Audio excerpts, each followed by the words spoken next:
business. You know I'm out to get it. Stay on my grizzly, killing competition. Competition, killing competition. I want it all focused. Let's go and get it.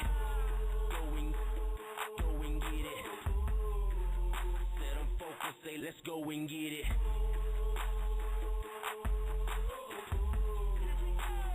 Killing competition, I'm all about it. Spin that bread and make it back. Ain't worried about competition. Put them on cardiac, popping bottles and all of that. You know I'm all. All right, welcome to the Jeff Mayweather Show. My name is Alex Iserman, and I'm joined by the very lovely, the very talented, the beautiful, the incredibly intelligent Jeff Mayweather and Ashley Ferrara. How you guys doing tonight? I was better before that introduction. Yes, I don't know about that. That's more like for Ashley, not for me. Well, you know, I gotta try to boost Jeff's ego the best I can, Ashley. You know, I'm sure you get it enough. So we'll just pretend, you know, that Jeff's in, you know what he is. So we'll do what we can to boost that ego. Yeah. Well, he thinks he has great hair, so that is a plus. That's right. You just saw the 10 random questions with Jeff and Jay Leon. What'd you think about that? I did. They were pretty funny. I liked how he picked himself as an up-and-comer. And as we were talking about earlier, you got to believe in yourself if anybody's going to. So I thought that was pretty funny. That's right. All right, we got a great show tonight. Just call Larry Holmes. We're gonna bring him on in a few minutes. We interrupted his dinner, so we're gonna call him back in a few minutes, and he'll be joining with us, the legend himself. And then in about 15 minutes, we're also gonna be joined by a current heavyweight out there, Johnathon Banks, who just had to pull out of his fight with Seth Mitchell due to a broken thumb. So he'll be joining us here just shortly. Stay tuned for that.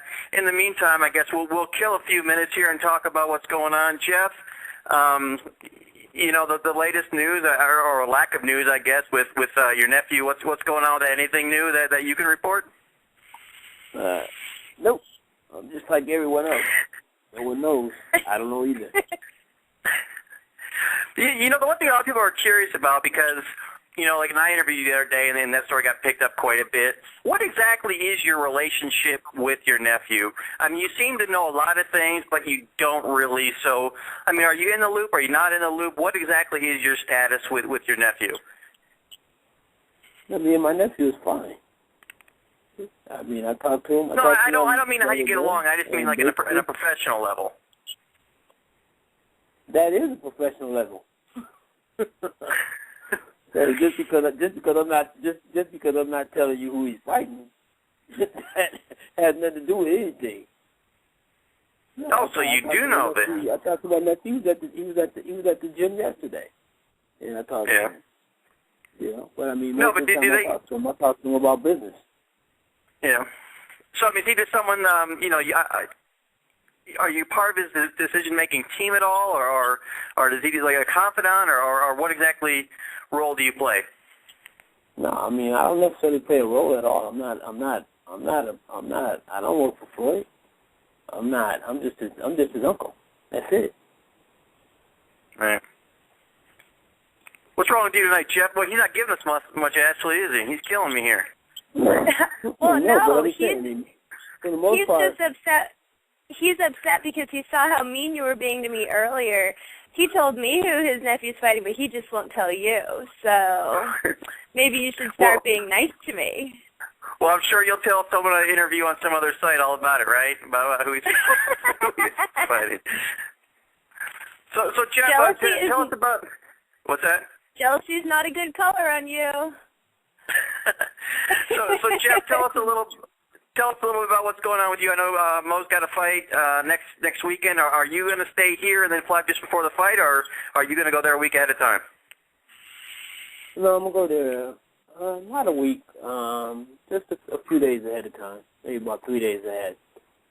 And, now, is Mo going up a whole week before? I know that the difference in the sea level there is a little higher up in the mountains. Is that a concern? No, I don't think so. I mean, training in Vegas and in Utah is not that much different, so I think he'll be fine. And plus, the guy that he's fighting, you know, I think that, you know, Especially if the fight stand up, I think that this guy has no chance against Mo. You know, but and then you got a new addition. Oh, go ahead. No, go ahead. I said, then you got a new addition. It seems, you're to your ever-increasing stable of MMA guys. Tell us about that, the new guy you're going to be working with. Also, the guy Ryan Martinez. He seems to have very good skills. Kind of short though, and so basically I told him that we got to develop an overhand shot, but he's also a converted southpaw, so all his power is in his lead hand. So I think that I'm gonna have to try to get him to work with him from both sides, because I mean he has a vicious right hand, but everything's in front, and like I told him, for his height, he's gonna need to throw that right hand as an overhand right, to knock some guys out. So I'll be working with him again tomorrow. We'll work a little bit more on that. Then in the boxing world, Ashley, I know that you're so in touch with the Oklahoma boxing scene. A guy that Jeff has trained previously, Comanche boy George, to do a nippa, or however you pronounce his last name there. He's returning to action this Friday night. Ashley, go ahead and tell us what you think about him in that fight coming up. Well, I will just say that pretty much everybody that I know calls him Comanche Boy, because I actually don't even know how to pronounce his last name, and I have ring carded a lot of fights for him. So, I mean, Teddy Atlas said it like 4 different ways on Friday Night Fights last week, so that's kind of how we know him here. He's a really nice guy. I've ring carded a couple fights for him, and I think that it will be really good for him to be up against some tough opponent, or a tough opponent. And I think a lot of his fights have been pretty easy for him. So it'll be interesting to see how it plays out. And I hope everybody at the fight enjoys his entrances, because they are certainly interesting. Now, as a ring card girl, are you obligated to at least pretend to be neutral during the fights, or do you ever find yourself cheering for somebody? No, definitely not. I mean, you probably want to cheer for the promoter that's paying you. So the promoter that hired you for the fight, you should pretty much be cheering for their fighters, unless you have a real personal favorite. Yeah. Now, Jeff, you worked with George before. Tell us about him and his skills. What you think his potential is, and what ultimately why did you stop working with him? I know you still talk to him, but what happened there? Well, I mean, basically now it's almost as though I'm training him over the phone. He texts messages me almost every day on what he needs to work on, the things that he needs to get himself ready and prepare for the fight. I mean, George is a very, very nice guy, and I think that he actually has a great chance. A lot of people give him no chance at all. I think he has a great chance because, I mean, one thing about him is that, I mean, this guy is extremely, extremely strong. And, I mean, hopefully, I can't really say where his hands are anymore because, I mean, when I work with him, I think that he was getting a lot better, and I think he knows he was getting a lot better. And I just hope that, I mean, he gives a great showing of himself, and I think that he will. And I wouldn't be surprised if he gets the decision or win the fight, because everyone just thinks that, he has no chance at all, but I don't see it that way. And then what else? I mean, just as far as, what's coming up this weekend, not too much. We have the Adrian Broner and Gavin Reeves fight. Any thoughts on that, Jeff? I know that Broner's constantly compared to your nephew. Are those comparisons valid in any way? And do you think he's the man to take over the throne once Floyd retires? No, definitely. I think Adrian Broner is a bona fide superstar. He has the talent. He has the charisma. It's one of those love-hate relationship type of things. You're going to have people that hate him because of his antics and, things that he do, but you're going to have also people that appreciate his talent for what it really is, and that's, his ability to fight inside the ring. I mean, you know, even at this young age right now, he's one of the best in the world. And I don't know who he's fighting. I never heard of the guy, you know, but chances are, you know, it's someone that Broner's going to beat. And, you know, because at this point in his career, you know, I think that he'd probably beat some of the best guys that, you know, they could come up with. And we're not saying that those guys are world beaters, but this guy I never heard of, and if I never heard of him, that means he's probably never really done anything major. So I think that, you know, it's going to be another great performance for Broner. And your thoughts, Ashley? You think he's got the goods to make it big? I actually really like him. I definitely think he does. When I was ring carding the Olympic trials last year, the U.S. National Championships, he was there. And what impressed me the most about him was that he genuinely cares about the up-and-coming amateur athletes that were there, and he made a point to congratulate them all and was really just a nice guy about it. So I think that I'm definitely rooting for him, and I do find myself looking forward to seeing what he is going to do in his walkouts and what his antics are. Always entertaining, right, for sure. And the last thing we'll touch on real quick, and we'll get Larry Holmes back on here. Jeff, it was made official. Nonito Donaire is going to be fighting Guillermo Rigondeaux in April 13th, New York, Radio City Music Hall. You know, it's kind of interesting to see Rigondeaux, if he's a real deal or not. Obviously, you know, one of the best amateurs of all time, 2 Olympic gold medals, you know, all that kind of stuff, all the hype. He's kind of had his ups and downs as pros. I mean, he hasn't lost, but he's looked great in some fights and very vulnerable in others. Your opinion on the fight, Jeff? You know, who do you think will win? And do you think Rigondeaux is you know, has something for him? And I don't know. You've had opinions on him before. Where do you stand on him now? I mean, I think it's a very, very interesting fight. I think if Rigondeaux actually boxes and, you know, and sticks to his game plan, I think he has a great, great chance of upsetting Donaire. I mean, to me, I think that because he's riding the wave of Pacquiao, they've turned Nonito Donaire into a huge, huge star. I mean, he's good, but at the same time, what you just said about Rigondeaux, I see the same thing with him. I mean, you know, the expectations are high, and I mean, he's been delivering, but at the same time, he's looked very, very ordinary to me as well. And so, I mean, I think that, you know, it's a fight in which, you know, it's a pick-em fight. I mean, I think just because Donaire has the big name, everybody's going, you know, going to go his direction, and plus, what's his name, even though he had an extensive amateur background, you know, his professional record is you know, very limited. But I mean, he has mad skills, and I think that he has a great chance of outboxing him there.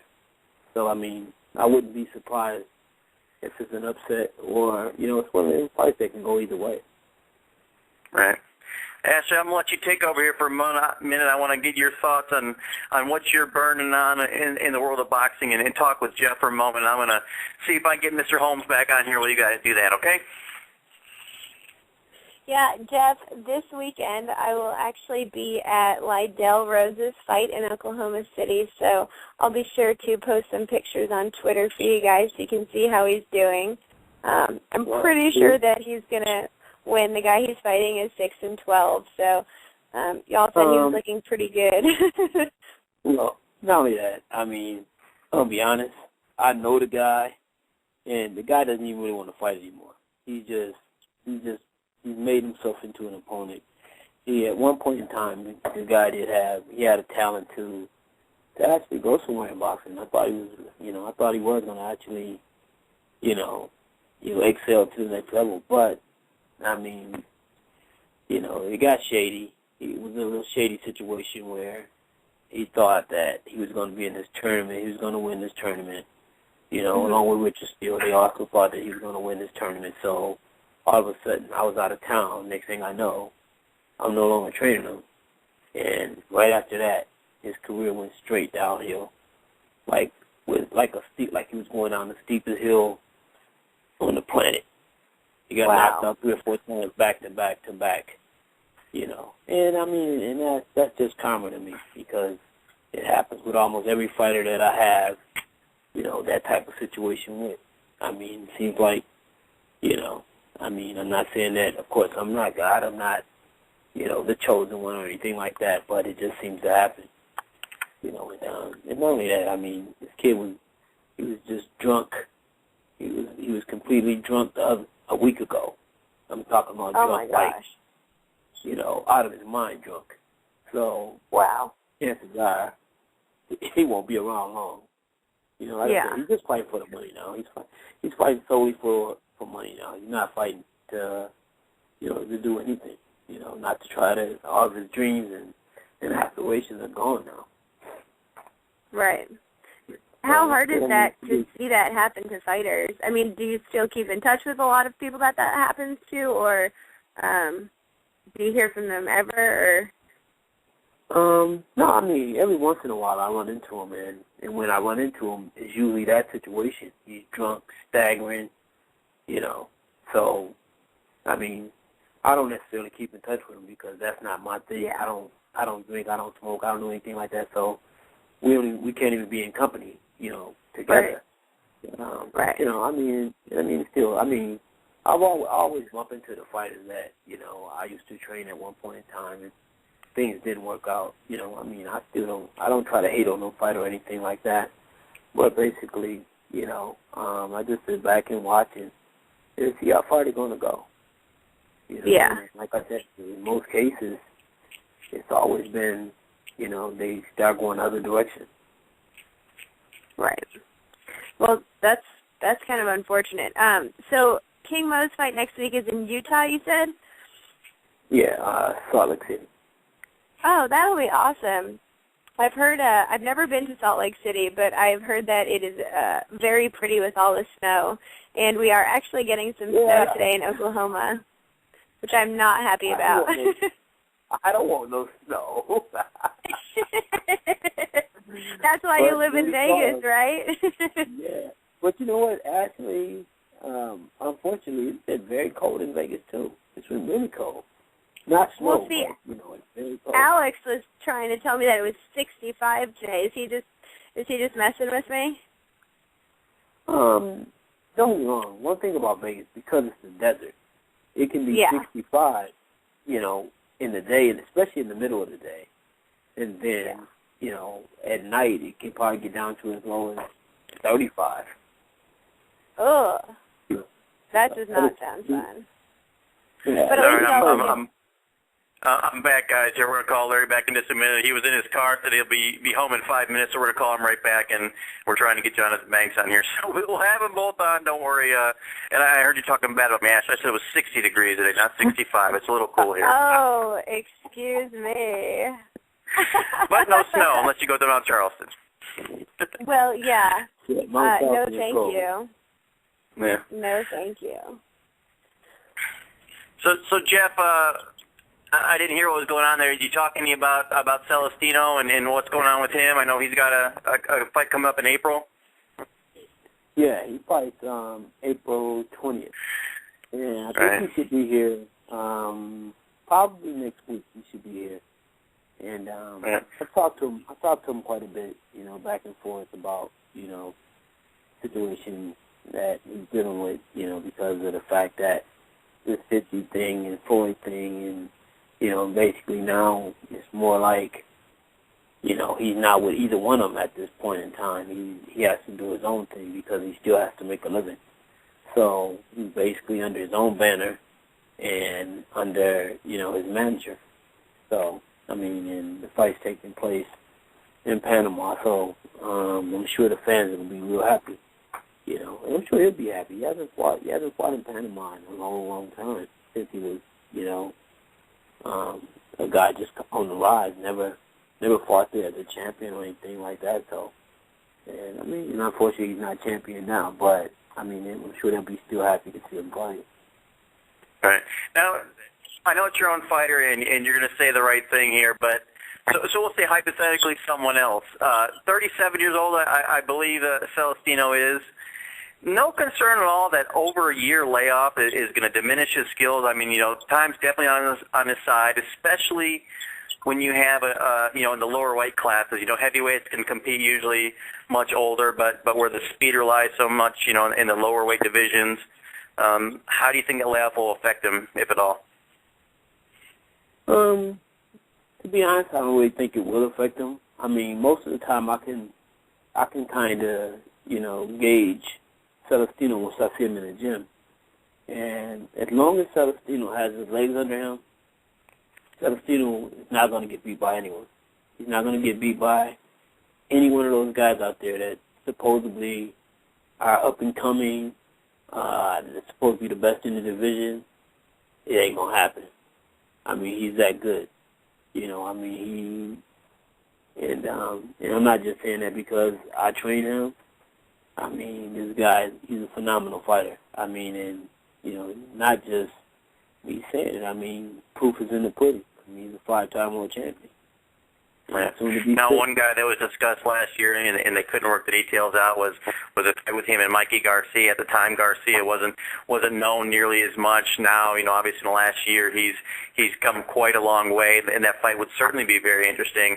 Do you think that's a fight? I mean, obviously he's got this fight to get through, and then I guess you get a chance at Ponce de Leon. But do you think that's a fight now that would be very interesting and one Celestino would be interested in? I mean, I think Celestino will fight anyone. Fight anyone, anywhere. The only ones that have a problem are the people that's fighting him. And that's what happened with the fight with Garcia. Garcia pulled out the fight. But, of course, he went out saying, Celestino pulled out. But, no. Once he realized that they lost the bid and the fight was going to be possibly in Vegas or possibly in Panama, he pulled out the fight because he wanted the fight to be in California. And that's the real truth. But, like I said, Celestino has won 5 world championships.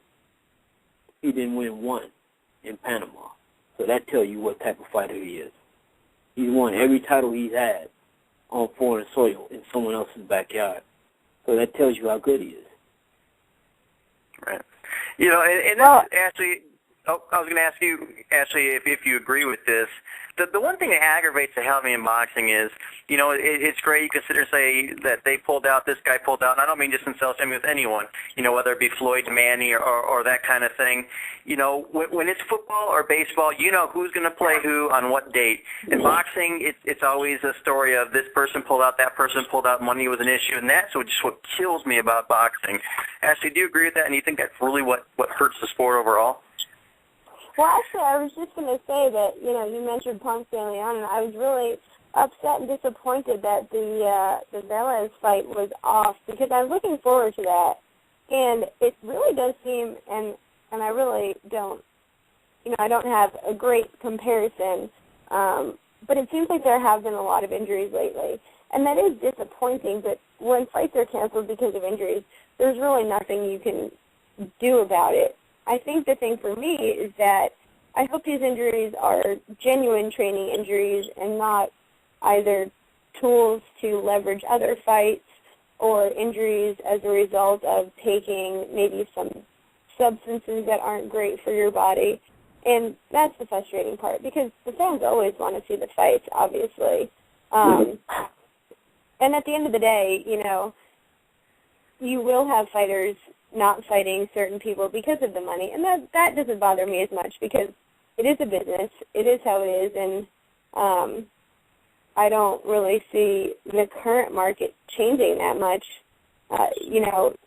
Tapper and Golden Boy kind of don't seem to like to work with each other very much. And until that happens, we probably won't see a lot of the big fights. And, I think that is the big problem. You see the UFC, they have everybody under their purview so they can force whatever fight they want. But all these injuries lately have just been very frustrating to fans, I think. Because people who, if you book airfare or hotels or tickets, you kind of don't want to do that anymore after all these injuries. Right. And now Jeff, clarify for me and ask you, we're both just barely out of high school, and I believe your last fight was Willie Pep's first, if I'm not mistaken. So you've been around the sport quite a while.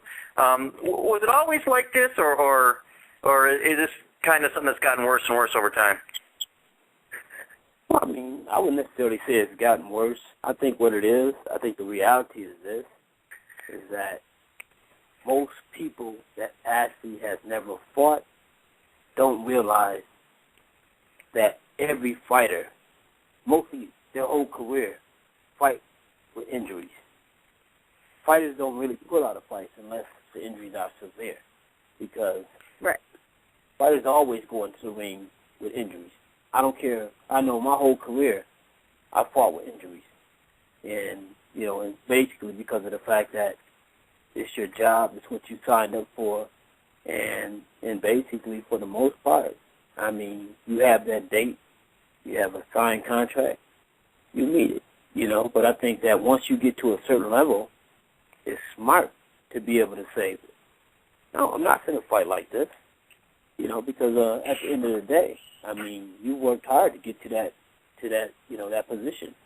And so, I mean, you don't think like you did when you was coming up, because when you was coming up, it didn't make no difference, because all you wanted to do was become world champion. Once you become world champion, you got to start thinking more like a business than, oh, I'm the best guy out there, I'm the toughest guy out there, because that's not what's gonna put food on your table if you go out there halfway injured, you know, or you're not even 100%. So I think that's more of what's happening, is that people, once they start to get to a certain level, they start to realize that, wait a second, I don't need to take this type of chance, you know. I mean, and especially, like I said, when you're world champion, you're getting paid enough money, so you don't have to live from fight to fight. Basically, you made enough money off your last fight, you know, hopefully enough to last you, you know, into your next fight, you know. But, you know, and I think that's what it is more than anything. You know, I mean, of course, there's also sometimes this strategic injuries, and where, of course, someone wants to take a position of someone else that may not be able to fill that void. That happens too. But I'm saying, for the most part, you know, I honestly believe that, you know, probably about 95% of the guys that are injured really are. That's good to know. That actually gives me a lot more confidence in the sport and hearing that. So I do appreciate that perspective. You're welcome. Where's Larry? I guess Alex is trying to get Larry on the phone. So we do have this situation with Delvin Alexander having the bicep injury and then potentially fighting on May 4th. What do you think about that? Now, do you think that could be a strategic injury, or maybe not want to? No, I don't think that's a strategic injury. I think that is a strictly business injury. If I'm going to fight some guys, I'm going to fight a guy and make $100,000, and then fight a guy that's going to make, and a guy's going to give me $3 million. Yeah, I'm going to take that fight. I don't even care if I am injured. That's true. You know. All right, guys, that's business. Go ahead and finish up, Jeff. No, I'll finish. Okay. Well, I'm going to go ahead and bring on our first guest. We're going to do reverse order tonight. We just got a hold of him. Great to have him on the show. I think we've had about every heavyweight contender on the show in the last month, Jeff. So we're going to bring on another one here. 29-1, really impressive record. Johnathon Banks, welcome to the Jeff Mayweather Show. You're on myself, Jeff Mayweather, and Ashley Ferrara. Hey, how you doing? Hey, Jeff, how you doing? Good. How about yourself? Hey, I can't complain, man. Glad to have you, man. All right, well, Jonathan, I guess the first thing we got to ask you, and I'm sure you've been asked a million times, but you know, you broke your thumb recently, so how's that going? How's the healing process? I mean, you know, it's healing day by day. It's slow. Everything's slow motion. Excuse me. Everything's slow motion on it, but you know, it's healing, so that's the most important part. Right. And then you were training for a rematch with Seth Mitchell. Yes, you know, sir. going into that fight, pretty much nobody gave you a shot. You knocked him out in the second round, pretty much shocked everybody. Tell us a little about that, and then the rematch. You know, I'm assuming that'll be remade, and you'll have that at some point. So how do you expect the second fight to go? Well, going into the first fight, like you said, no one really gave me a shot to beat this guy. But you know, I was confident I was confident I could win the fight. I was even confident I could knock him out. But a lot of people was under the assumption that Golden Boy and Seth Mitchell chose Johnathon Banks, but that's not how it happened. Johnathon Banks was going after Seth Mitchell for quite some time because I figured in order for me to be taken seriously, not only in boxing, but in the heavyweight division, that would have to be one of the guys I would have to fight. Not only I would have to fight him, I would have to win, and it would have to be, it must be an impressive win. To order just to be, not to be at the top of the charts, but just to be taken seriously in boxing and the heavyweight division. And I've been seeking after a fight for quite some time, and I finally got it. And I definitely was most grateful to get it. And going into the rematch, unfortunately, like you said, I broke my thumb in the gym. But once it heal up, I'll be back in the gym looking forward to the rematch because that's what they chose to do. Right. Now, Jeff, I'm not sure if you actually saw the fight, but I know you were aware of it. You were you like everybody else? Did you expect Mitchell to win, and what were your thoughts on it? No, I mean, I got a chance to see the fight, and plus, no, I didn't really expect Mitchell to win. I mean, to me, he's a guy who's been manufactured. He's a guy who's been put in this position because he has the right pedigree. He's a family man. He's a college-educated man. So, you know, everything about him is sellable. He's marketable. He's like Jackie Robinson when they brought him into to baseball. And Seth Mitchell was kind of the same thing. He's a guy who, you know, he's learning all this fighting on the job, but once he got in there with a guy who actually had a pedigree, had a, you know, extensive amateur background, and, you know, and has done great as a professional as well. You know, I mean, that was his real test. And everybody got a chance to see that just because you manufacture a guy, and just because he seems to be the right guy for television, that doesn't win fights. You got to win fights in the ring. Right. Now, Johnathon, just curious, you know, you got an impressive record. You're 29-1. Only loss was to Thomas Adamick. I want to talk about that a little bit later. But do you feel that, you know, that you were, I don't know, that you were overlooked, that people should have known who you were? And do you think that now, finally, after that performance, you know, people still, they still don't recognize you, or do you feel like you finally got the recognition you deserve? Right. As far as getting the recognition, people that you certain fighters feel they deserve too much recognition. Some feel they don't deserve enough. I don't know, but as far as the recognition factor, I'm happy the way things are. I do believe I was overlooked in that fight, and whether I should or shouldn't have been overlooked, that's just the scale of boxing. You know, look how many.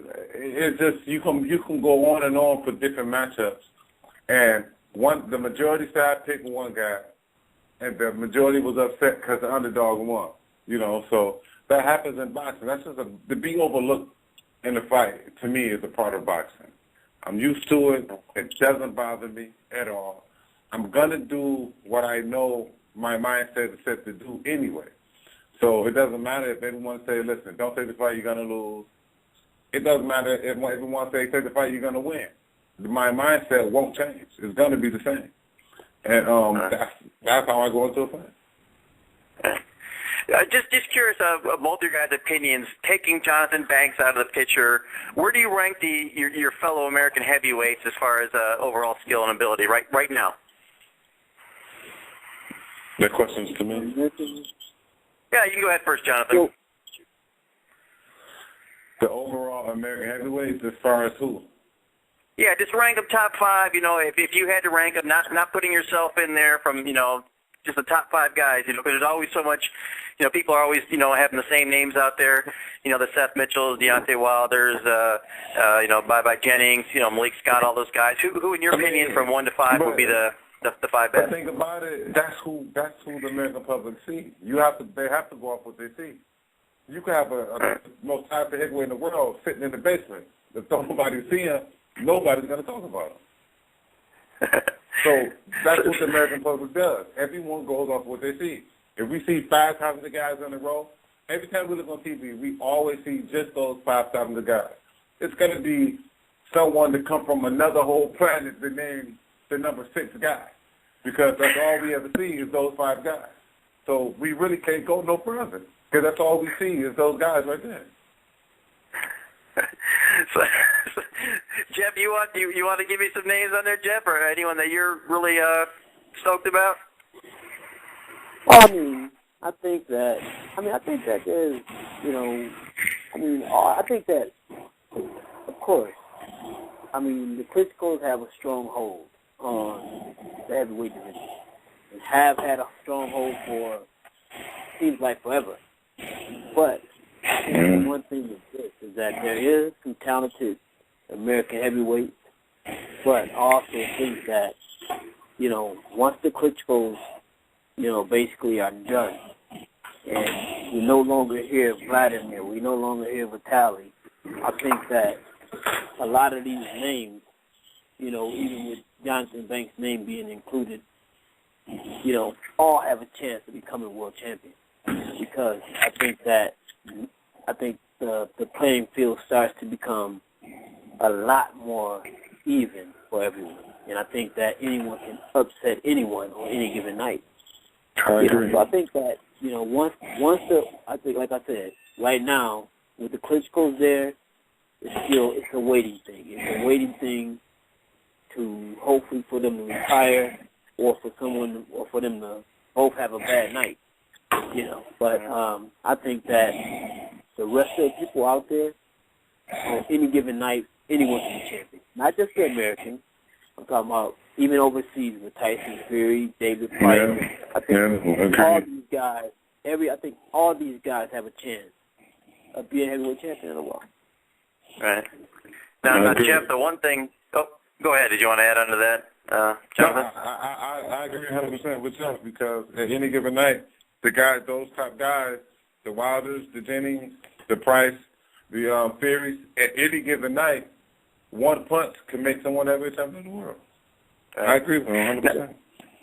Now, we were speaking of the Klitschko's, and Jeff, as one of the, I think one of the best trainers in the world, the one thing that's fascinating to me, I know Dewey Cooper does it, but that's on a different level. Johnathon Banks is still, obviously making his way up the ranks, one of the best fighters in the world, is actually training the heavyweight champion of the world, and Vladimir Klitschko. That is absolutely blows my mind. Jeff, how difficult do you think that is to do for someone like Johnathon, who's still, very active in his own career? Well, I don't know.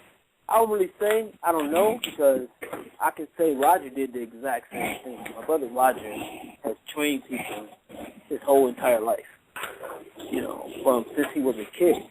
Since Roger was about 13 years old, he was training, kids that were younger than him.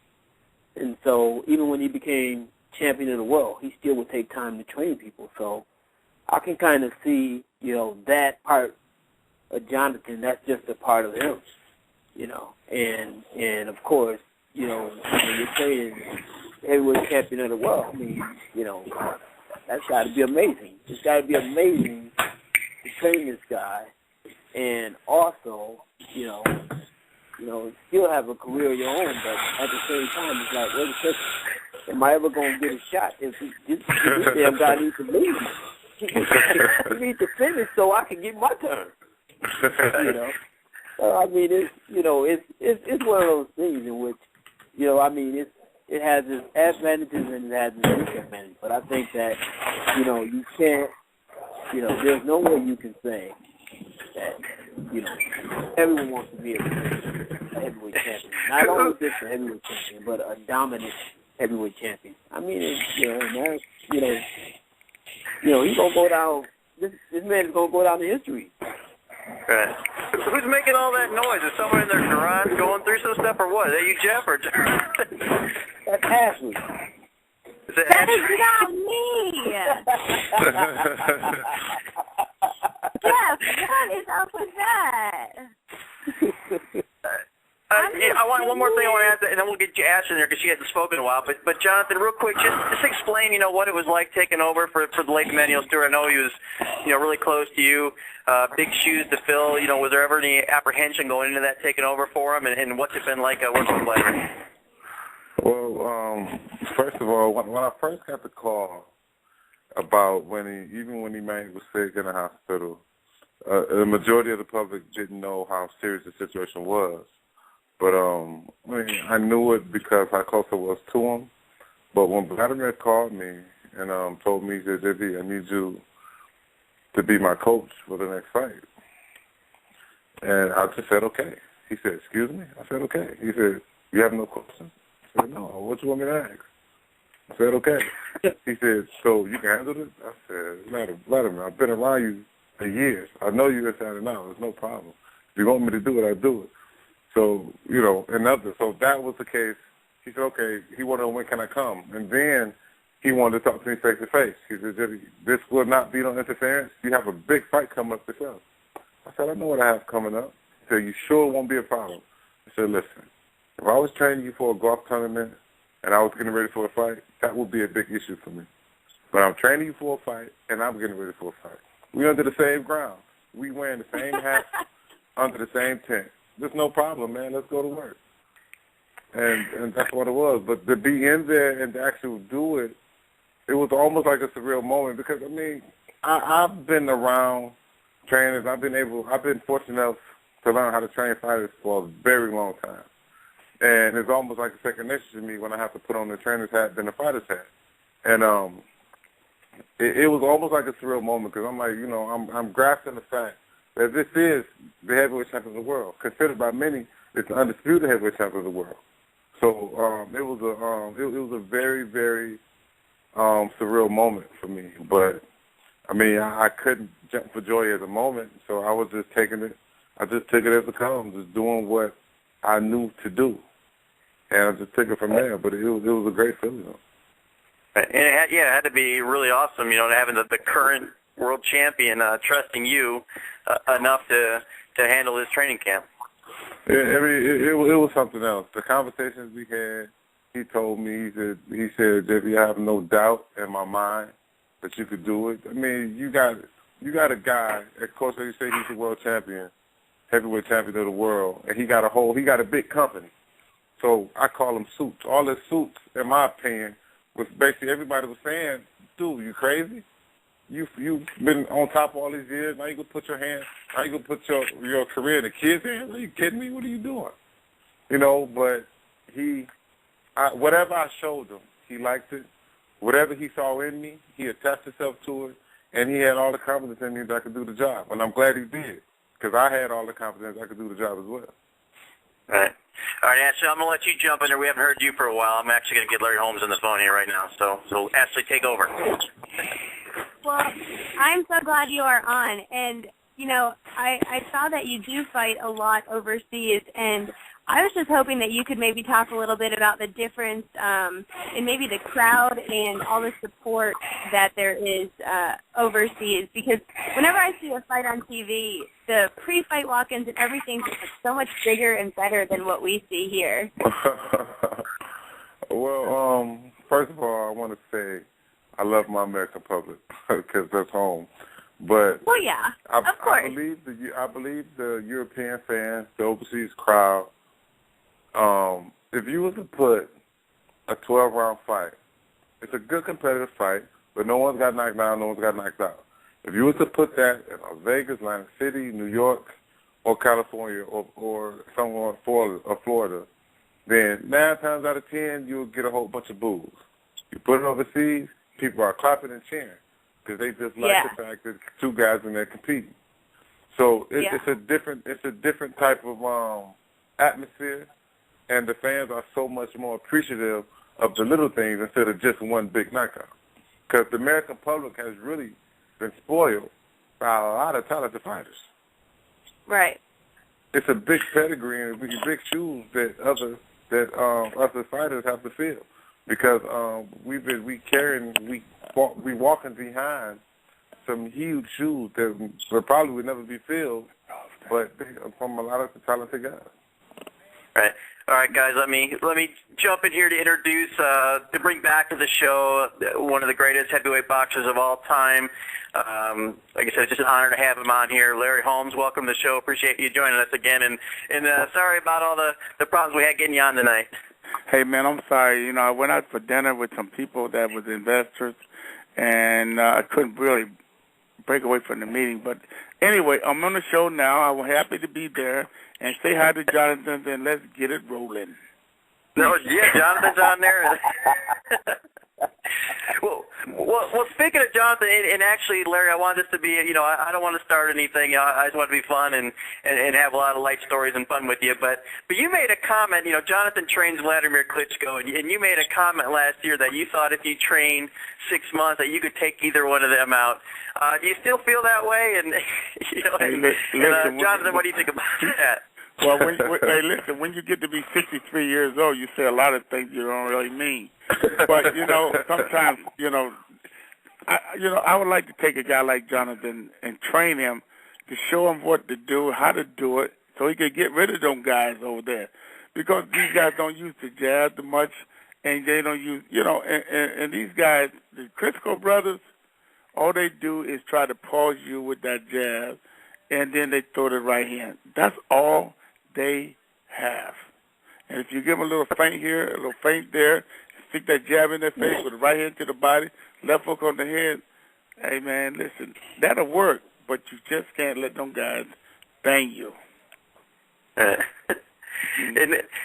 Larry, what are your thoughts? I know you do commentating for boxing. What are your thoughts on Johnathon himself, his fighter, and you know where he's going? Boxing, the heavyweight division, excuse me, it's wide open. It's wide open for Johnathon. It's wide open for anybody who really want to fight. But a lot of the guys, you know, that some of the guys, I won't call it too much a name unless you do it, don't want to fight.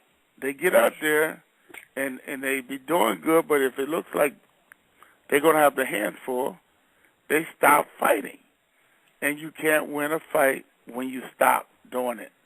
You got to fight. And, when you go into here with a right hand and a left hook, and you sit back and look at him and say, it's going to be like that all night, you put fear in the guy's heart.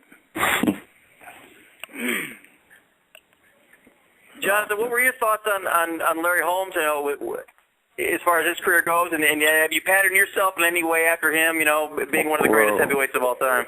Well, first of all, I want to say hello to Larry Holmes, one of the greatest heavyweights of all time. I met you, Larry Holmes, down in Eastern Pennsylvania, down in with Emmanuel. We met with Emmanuel. I think it was in one of your bars, I want to say. Mm-hmm. And but my thoughts for Larry Holmes, I think he's an extremely talented heavyweight. Like you say, one of the best heavyweights that was out there. And I mean, overall, I in a sense of patterning myself after him, as far as his jab, and as far as he started off in the World Heavyweight Champions, at the Heavyweight Champion of the World Training Camp, and I did the same thing. Started off in the Heavyweight Champion of the World Training Camp.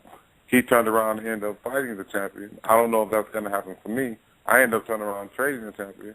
So I don't know where my fate lies as of right now. But as always, I take what comes my way. If that comes my way, we'll see what happens when I take it. Hey, Johnathon, let me say this, man. Let me say this to you. Yeah, you know what? You take your way. You make your way. Don't let nobody else make your way. You go out there, you're in condition, you fight, and you don't give nobody nothing that you can't handle. I mean, that they can't handle. You don't want them to handle what you give them. And, these guys out here today, man, believe me, Johnathon, they can't fight, man. That's why I said I wish I could turn the clock back. But I can't do it. So what I can do is tell people like yourself how to do it. Use that jab, use that body punch, use the right hand, and don't take punches, man. Don't get hit trying to prove that you can take a shot, because that's what takes us out of what we need to do. And when we get out of boxing, we don't want people to say, damn, look what happened to Larry Holmes. Look what happened to Ali. Look at what happened to Joe Frazier. Look what happened to fighters. We don't want We want to go into the game without faculties, and we want to come out that way. So you don't take prisoners, man. And, you know, sometimes we get the bold in us, and we do. Yeah. I'm telling you now, you don't. And get my films, man. Get my films, and you watch the jab, watch how I move, watch how I block, and don't take no punches. And if I can help you, man, Jonathan, I will do that too. I appreciate it, Larry. I really do, man. Definitely. Hey, definitely do. Larry, go ahead, Jonathan. Sorry. No, I was just saying, I appreciate it, man. I need all the wisdom I can get, man. Definitely. Now, Larry, one of the criticism of your career, and we discussed it last time you were nobody on, criticized me. Well, it's not a criticism of you. It's actually a criticism of the competition. And the reason a lot of people, discredited at the time, and some even now, your legacy is because of the level of competition that you faced. They said that, you came at a time where there's no other great fighters to challenge you.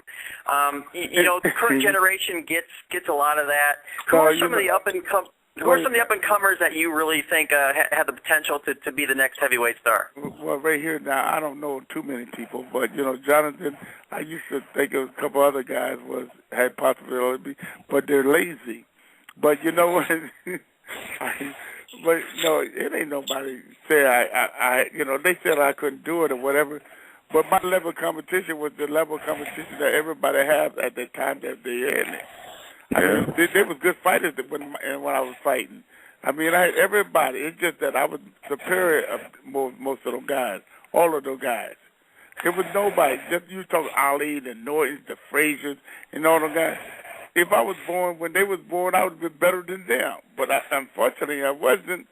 So, we take what we get. And that's what we got to do in the boxing. We can't, Jonathan, we can't worry about who's out there, and we got to go out there and roll them over. Yeah, I agree. We can't think about it. I mean, so what? Who wants to be the greatest? We don't want to be. We want to be the greatest at our time. Because I had a time, you had a time, Joe Louis had a time, Martha had a time, Joe Frazier had a time. Everybody got time. And you got to make your time. Yes, That's sir. what it is. So we ain't going to worry about yesterday. We're going to talk about today. And Jonathan is saying to me, as he said to me before, he's going to kick everybody's butt that he possibly can. He ain't going to move away from nobody. He ain't running. They're going to take the shot, and he's going to do his thing. And that's what it's all about. He's ready for Freddie. Am I right, Jonathan? You're right about that, Larry. You're absolutely correct. They got to bring a butt to get a butt, don't they? Yes, sir. All right, then. And having a heavyweight of the past and a current heavyweight fighter, one thing I'm interested in is, the disappearance of 15 rounds. Jonathan, is that something that you wish you were able to take part of? And Larry, thoughts on that? Would you like to still see 15-round fights? No, I don't want to see 15 rounds. I don't even want to see 10 rounds. Because the less punches that these guys take is better for them. If they could get paid the same money for a 12-round, why fight 15? That's what I thought back then. We was fighting 15 rounds, man. And there were 15 rounds, we were dying fighting 15 rounds. And when they moved to 12, I said, boy, this is going to be a cakewalk, And even if they moved to 10 rounds now, it's still a cakewalk. But it's hard getting in the ring to fight one round. So, I know Jonathan say, if I can fight one round, I'm going to be champion of the world all day long, all the time. But, unfortunately, we run out of gas sometimes. We just lack of stamina. But if we could get $1 million for one round, that's what we want. We're not fighting because we want to be the heavyweight champion of the world. We're fighting to pay the rent. And Jonathan, your thoughts? I don't know how much more you can say after that. But I mean, Larry's absolutely correct. Number one, I mean, I'm not pushing I don't have a magnifying glass looking around for 15 rounds. I'm really not. I mean, one thing he said is so true. The time you come up is the time you come up. There's nothing we could do about the time we come up. If I would have came up and said, you know what, our championship fight is going to be 10 rounds or 8 rounds, I just would have said, okay. I wouldn't protest and say, no, give me 12 rounds back. I wouldn't have protested it. So it's like whatever they do at the time, that's what you have to accept. And once your time is done, if you can look back and say, I did everything I could do doing my time, and someone else come along, that's just how time goes. Someone else is always going to come along and do something else. So you basically, to me, what I got out of what Larry saying, you have to do everything you can during your time. Because once it's over, you can't go back. Because once it's over, it's over. It's over. Hey, Jonathan, Jonathan, how many kids you got? I don't have any. Huh? I don't have any. You don't have any? Well, No, that's sir. what you're fighting for anyway. If you don't have any, you know what I mean? You're fighting you're fighting for your kids that you don't have. You're fighting for your mama, your brother, your sister. You're fighting for yourself. See, I come from a family of 10. I'm fighting for everybody.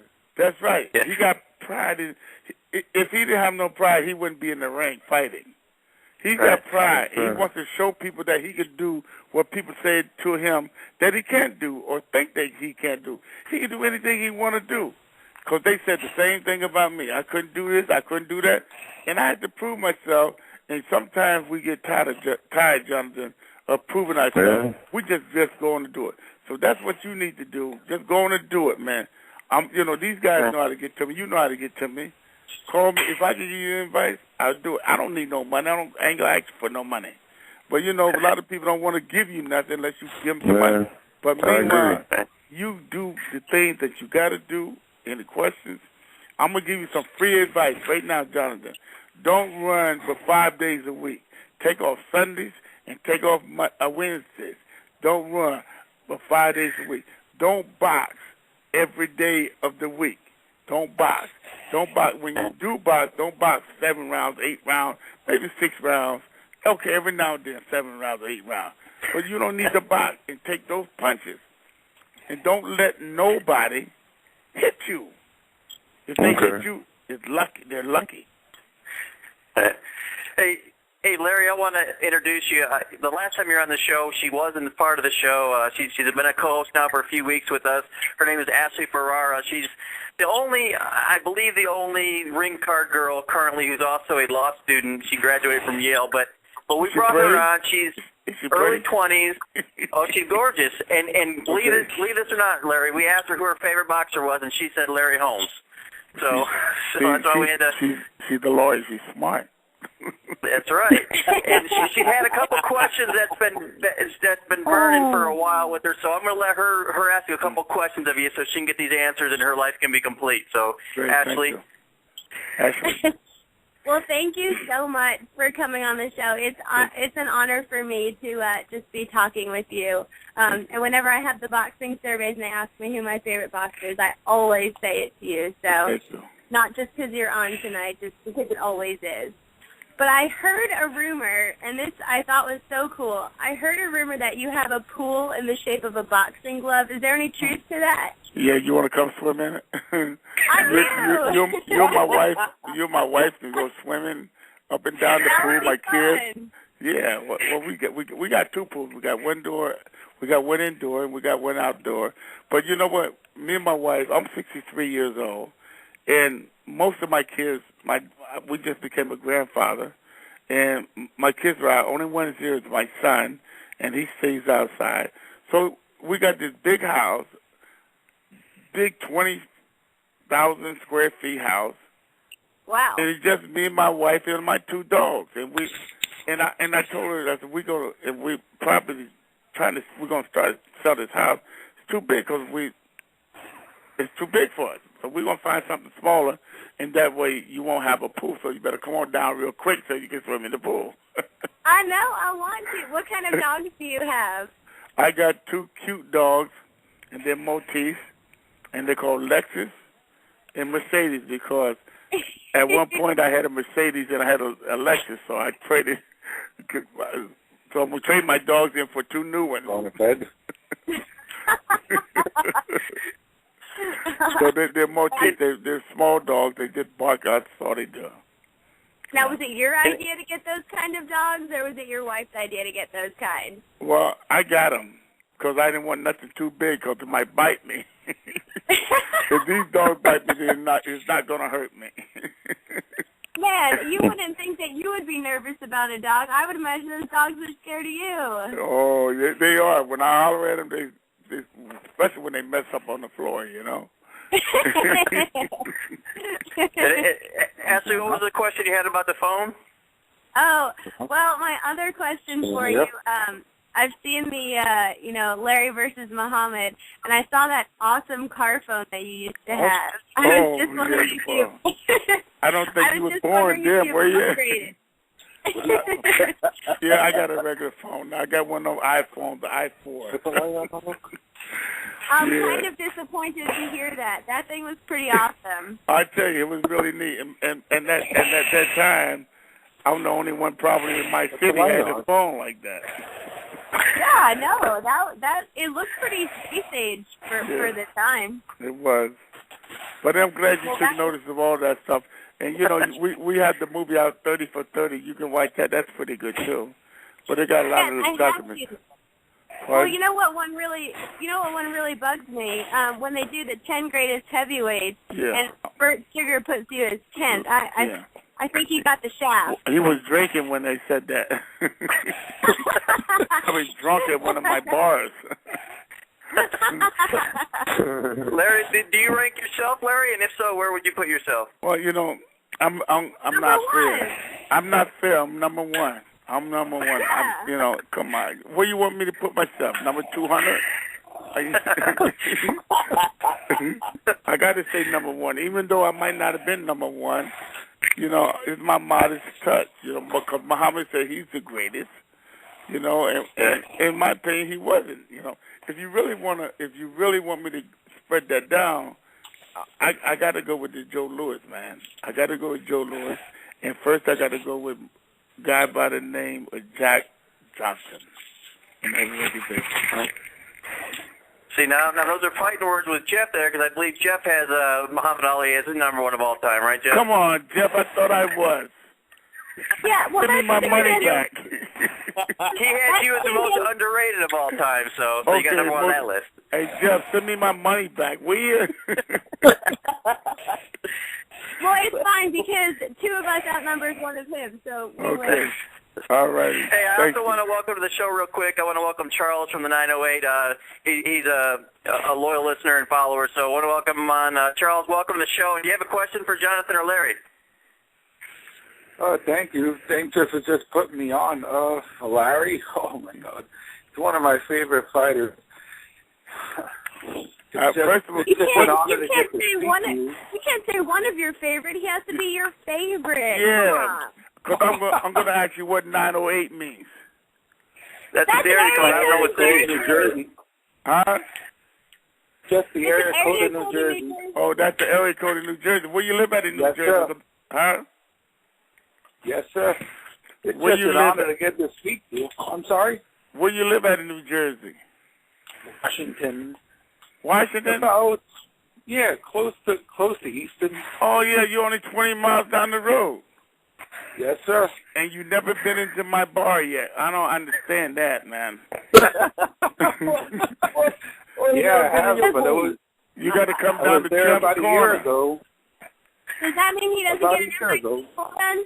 Yeah, listen, I don't care if you come down. Now, bring the young lady down. That should bring the guys with her. Pool party at Larry's. Come hey, down John, to Go ahead, I'm sorry.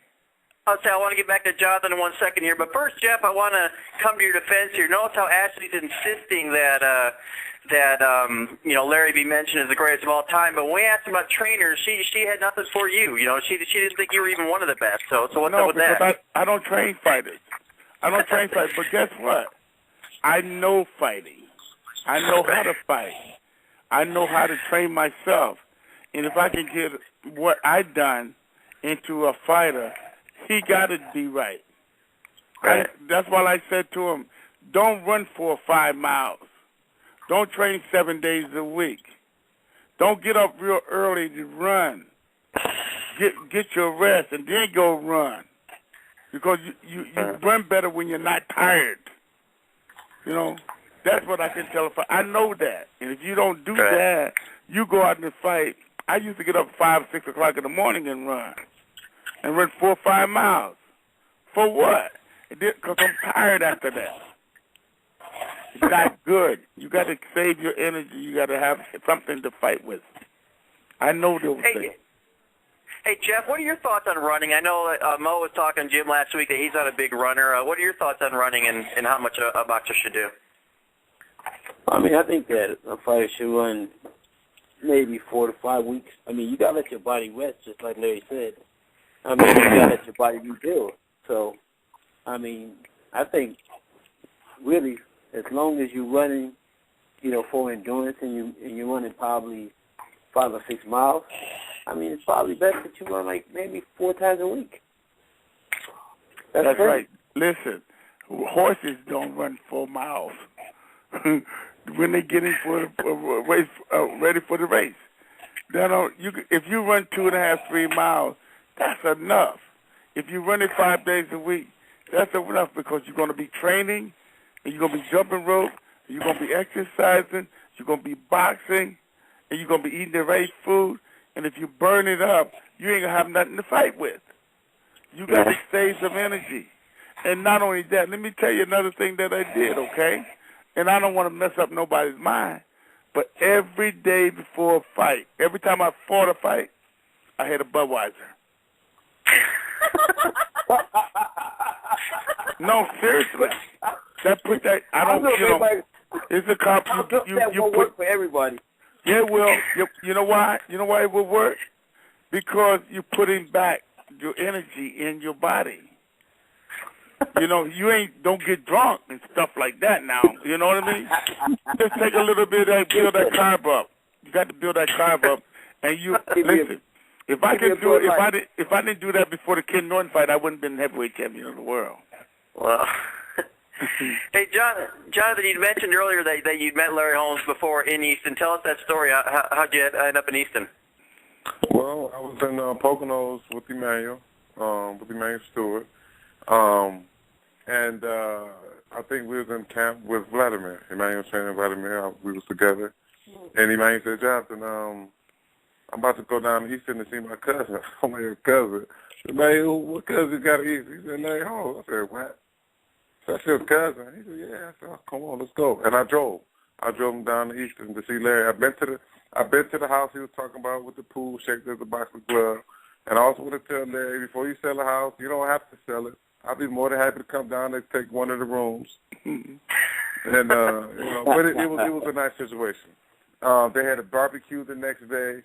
It was a really nice affair, man. It was a really nice house, and the whole everything. It was just, I was overwhelmed to be there because then in the bar he had his belts in the trophy case.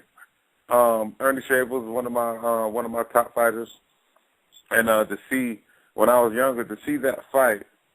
And Larry Holmes is the reason, well, Ernie Shaver, should I say, is the reason I don't throw a right leg uppercut because of what happened in that particular fight. But to see as hard-hitting as Ernie Shaver was, Larry Holmes was that much better because he endured that shot, he got up, and he beat him. And it seemed like he beat him a little bit easier after he got up off the canvas. But it was just a surreal moment for me because I love boxing, and I love looking at the history of boxing. And to be there from Larry Holmes was like a surreal moment for me. I tell you, man, that is, you know what, that is great because, we have to learn from each other. I learned from Muhammad Ali. I learned from Joe Frazier. I watched all the Joe Louis pictures. I watched the Marciano's pictures. And I watched people, I could say names like Ernie Shavers. I was his sparring partner, man. Ernie Shaver used to beat me up every day, you know. Wow. And I said, man, but I learned how to fight. And that's how you learn. You learn with guys who are better than you, but not trying to kill you every day. But unfortunately, Ernie Shaver was trying to kill you because he couldn't help but to hit him. But that's how you learn, man. And once you learn it, they can't take it away from you. You know. So, if you go out there and you run every day, 5 miles a day, you're going to kill yourself.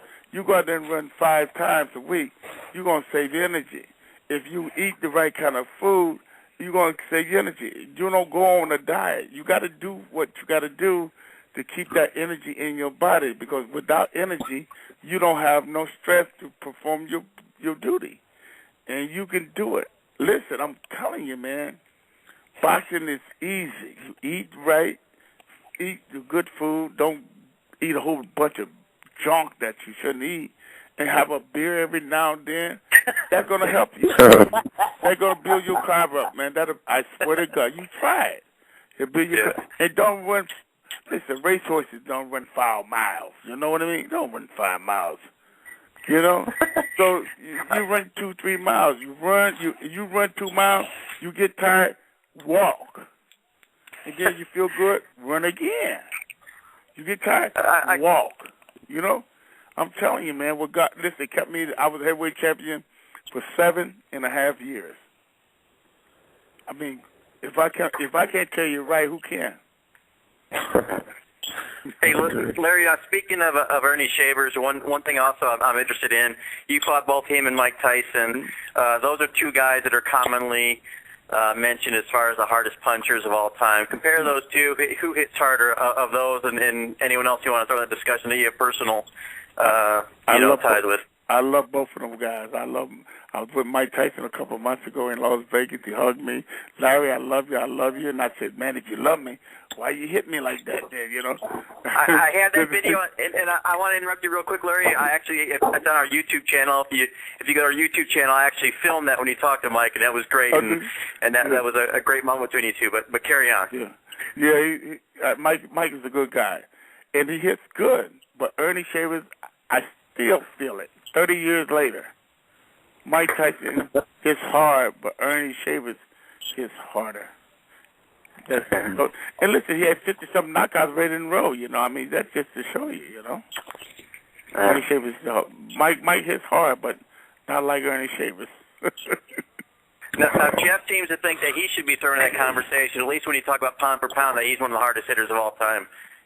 You should keep thinking that. Right. You should keep thinking that you're the hardest, and then nobody can take what you give them, and you know you're going to put the pressure on them.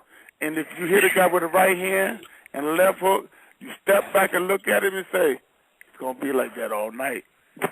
He'll quit.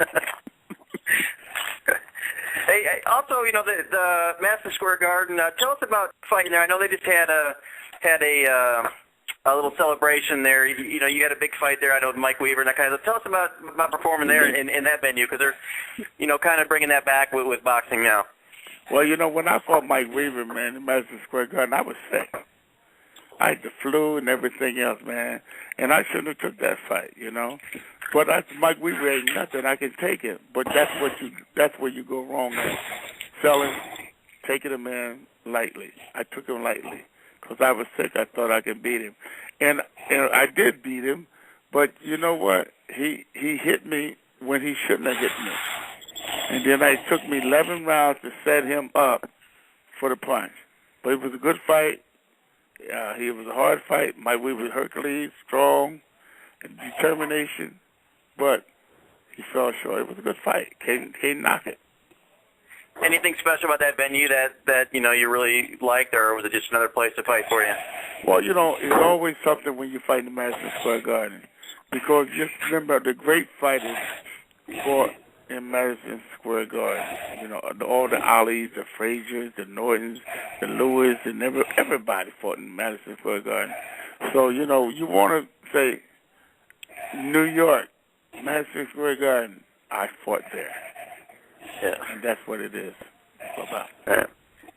All right, and I've got one more for each of you, and then if Astor Jeff have anything to add, we can do that real quick. But first with you, Larry, just tell us what it's like. You know, you're working with Wealth TV. How's the transition to be a commentator? Do you enjoy what you're doing, and do you have anything lined up with them?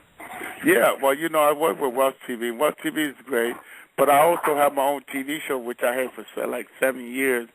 It's with the local TV station, my own show called What the Heck Were They Thinking, you know? So anybody who do something wrong and make mistakes, or they don't make mistakes, they do something stupid, I talk about them. What the heck were they thinking? Like when a guy gets drunk and comes out of the bar, knows he's going to get a ticket if he drives that car because he's drunk, I want to know what the heck is he thinking? You know, if they lock him up, what the hell do they expect, you know? So or when some guy goes up to a fight and he's drunk, you know they're thinking Larry Holmes told him to have a beer, right? No, if a beer gets you drunk, You don't need to drink that beer. All right. And then, Jonathan, with you, just the other fight, I didn't talk about it with, the one blemish on your careers with Tomas Adamek. That was at cruiserweight. Is that a fight you'd like to avenge at some time? Would you like to climb back in the ring with him, and how do you think that would shape up now? Man, of course. I think any fighter that's a true fighter that lost a fight will want to avenge that loss. And I think it was the thing about it. The fight was good. It wasn't like the majority of Adamek fights. He take over after the first round, and it's fair dominance from bell one till he ends the fight. It wasn't like that. I thought, in my opinion, it was a good fight. He didn't dominate from the beginning, but the fight, like you said, was a cruiserweight, and I would love to have that fight at heavyweight. Hey, Jonathan, can I say something? This is what I do for you. You're only about an hour away from me, hour and a half, I don't know. You still up there in Jersey? No, I'm in Detroit. Oh, you're in Detroit now. No, that's Charles is in Jersey. You're in the bombing capital. You're in the bombing capital of the world, bro. Tommy Hearns. Yeah. Hey, listen, man. But if I can have you for 2 hours, to show you how to jab, show you how to punch with the right hand, and show you little tricks, you ain't gonna have no problem. The whole thing about boxing is the left hand, and the next lesson is to know how to tie him up and to fool him, to trick him, and to do what you want him to do. And now I can show you that, but you in Detroit, I don't know when I'm gonna get back up that way. But you in Detroit, and if I could get you, man, one of these days when I get there, I'm gonna call you. I'm gonna get you. Don't worry about the number because I get it. I will show you how to do that. I will show you. Because they don't know how to do it, man. You slap the shit out of them with that jab. And they're going to get tired of them, then you're going to knock them out with the right hand. Believe me. Okay. I can teach look you forward that. to it, man. It would be my pleasure for you to do that. Well, if you want, Larry, I'll text you. If it's all right, Jonathan, I'll text you his number if you want. That's all right, both of you. There you go. Take care of that. All right. Okay. All right. So Charles, you got anything else before we wrap things up? Hey, tell the young lady goodbye, good night. No, she's still here. She's going to talk to you in a second, Larry. I'm making the rounds. Charles, do you have anything? Yeah, I just wanted to find out from Larry, how did he get into boxing? Like, how did it all start? Well, the reason I was hungry, man. I was on welfare from Georgia. I dropped out of school. We didn't have nothing. My mama and daddy, they were sharecroppers. When we came here to Pennsylvania, my dad left my mom, left her with 11 brothers and sisters, and we had to fetch for ourselves. And then I dropped out of school to do that, and there was nothing there but football, boxing, and wrestling. And then I had to go to school to do the football and the wrestling, so boxing was open. I took that, got beat up, and got beat up, and got beat up, but I learned how to fight, and that's how I got into boxing. And boxing. And Ashley, I don't know what will beat an invitation to go swimming in a pool shaped like a boxing glove, but do you have anything else for Jonathan and Larry as we wrap things up?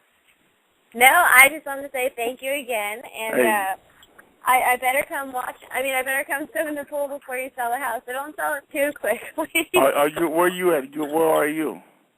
Right now, I'm in Oklahoma. So. Where you out in Oklahoma? Yeah. I know it. Well, I grew up on the East Coast and then lived in Houston for a while, and am now going to law school at OU. So that's why I'm here right now. But I'm in my last semester, so I won't be here for much longer. Okay, but listen, he'll give you my number. If you need to call me for anything, please do. Oh, thank you so much. I appreciate that. Oh, you are. Now you're going to have a stalker, Larry, and your wife's going to get mad at you. No, my wife is right by 33 years I've been married. We've been together about 36 years. We ain't going nowhere. We stuck on each other. Oh, and I have a quick more question for each of you both, too. Larry, you're still in Easton, Pennsylvania. Yeah. You're one of the greatest boxers of all time. What made you stick in a small town like that as opposed to moving to the big city? That's why I'm still married, because there's nothing for us to do but stay together. It settles you. I'm around all my friends. In Hollywood, I got to be all over the place. I can't live in Detroit because when I trained in Detroit for the fights and stuff, well, you know, I had too many opportunities to get in trouble. and then, Jonathan, the one thing I wanted to mention to you, you know, it's I mention almost every show. I'm from, you know, a really rough area, Walled Lake, there in the Detroit area. How are those boxers there? And then, you know, when they come into the gym there, do they, you know, are they pretty scary as opposed to Detroit guys? Who's scary? What's that? He said, is who scary compared to Detroit? The Walled Lake fighters. I mean, I know it's a really tough area where I come from in Walled Lake. Or, you know, what? Oh Jeff, why does everybody laugh at me when I mention Walled Lake being tough? Walled Lake is a city. Oh my goodness, man! Nothing happens in Walled Lake but shopping. That's all that happens up there, man. Well, maybe it changed when I was there. It was a really tough city. You know, we had a lot of, you know, it was a really tough place. What are you talking about? Was tough. It's still tough. Detroit crazy. Detroit is tough, but Walled Lake is so far outside the city. The only thing ever happened there is somebody stole a piece of gum. And that part is See, that was probably me when I grew up. We were tough. Oh my God! All right, Jeff. All right, guys. Jeff, we'll see you guys, man. Take care. Yeah, Jeff, got my number. We'll let Larry go here, Jeff. Final words. All right, Jeff. Take care. All right. Thanks for coming on. Jeff Mayweather, it's a pleasure, man. Definitely, I think you're one of the top trainers in the world, man. It's a pleasure to be on your show. Thanks. Appreciate it. And continue. I appreciate that. Was yeah. Thank Real you. quick, you know, thanks so much to Larry Holmes joining us before we let Jonathan go here. Anything as a trainer, been around in business a long time, any, you know, he's been around one of the greatest, if not the greatest of all time, Emmanuel Stewart, but any words of wisdom you have to offer him as far as the training goes? Jeff, are you there? Oh, what, me? What the hell? No, the other Jeff. That man already, he already know how to train. He trained the heavyweight champion of the world. He don't need me. He don't need my advice. Yeah, well, let me rephrase that. Jonathan, do you have any tips for Jeff as far as training goes? I would tell something to Jeff, because Jeff Mayweather is one of the only, it may have been one more, but I can't recall it. He's one of the only trainers that ever made Emmanuel Stewart nervous. The only one. Wow. Because he knew for a fact, to see, in my opinion, when you got two good fighters that always stick to the trainer's regimen, it's not about the fighters no more. It's all about whatever trainer picks the best workout or picks the best regimen for that fighter for that particular night. And Emmanuel knew for a fact that he was going up against Jeff Mayweather. That's the only time he was ever nervous in going into a fight, when it comes down to the corner of the opponent. Because regardless of whatever people say, the corner means so much in a fight. The corner, the trainer can make a good fighter great and make a great fighter a legend on that particular night. And I believe Jeff Mayweather is one of those trainers that could do that. Thank you. My pleasure, man. Definitely my pleasure. Hey, you know, and I've said last thing like 50 times here, but I do have one more thing I want to ask. You know, about Kronk Gym, you know, we had Tommy Hearns and Milt McCrory on a while talking about it, but what would you like to see happen with the gym, and what do you think is going to happen with it, and how involved do you see yourself staying there long term, or what? Well, I plan on being as involved as I possibly can. I see the gym maybe, I don't know how much longer, but this year the Kronk Gym, it will be a reopening of the Kronk Gym.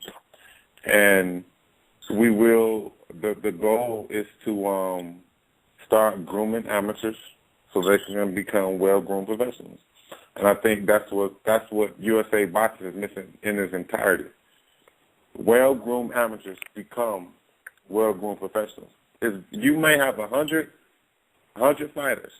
You may be able to get 9. You may be able to get 8 or 9 that wasn't well-groomed amateurs that became good professionals. You may.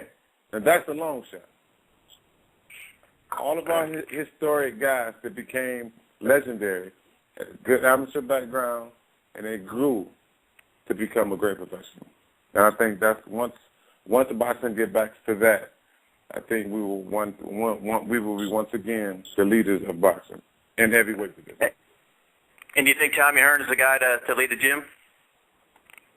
I think he's one of them. I mean, you can't take away what he does in the gym. In the ring, you can't take away what the work he put in. He's one of the guys that had a good amateur background. Started off as a Kenny Skid, didn't know how to fight, and he became legend. That nights in the ring, he became legendary, and you can't take that away from him. All right, guys, we appreciate it. Charles, we're going to go do the little round here. And Charles, tell the folks where I know you have your own website and do your own thing, so tell the folks where they can keep up with you.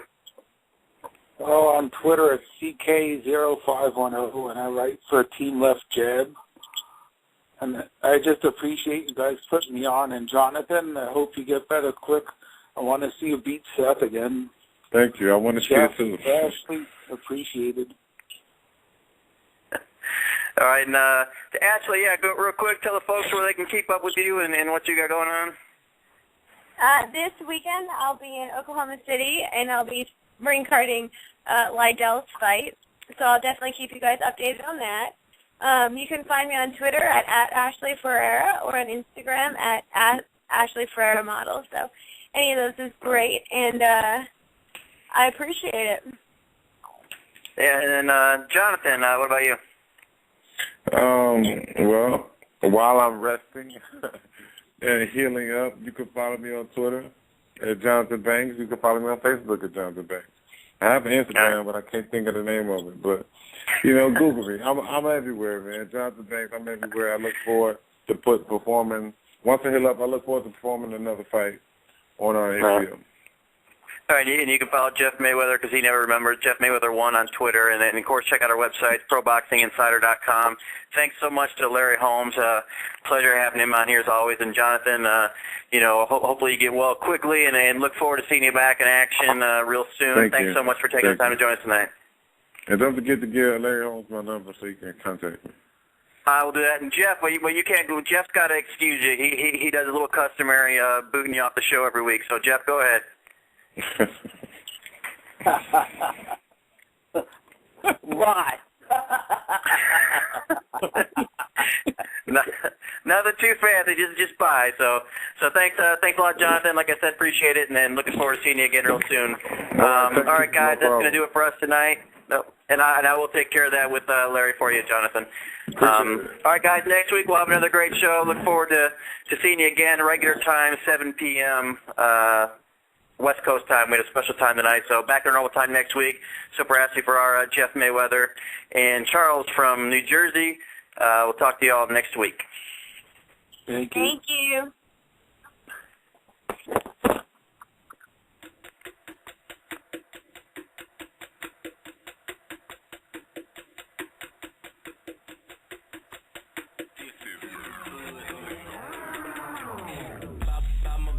Business.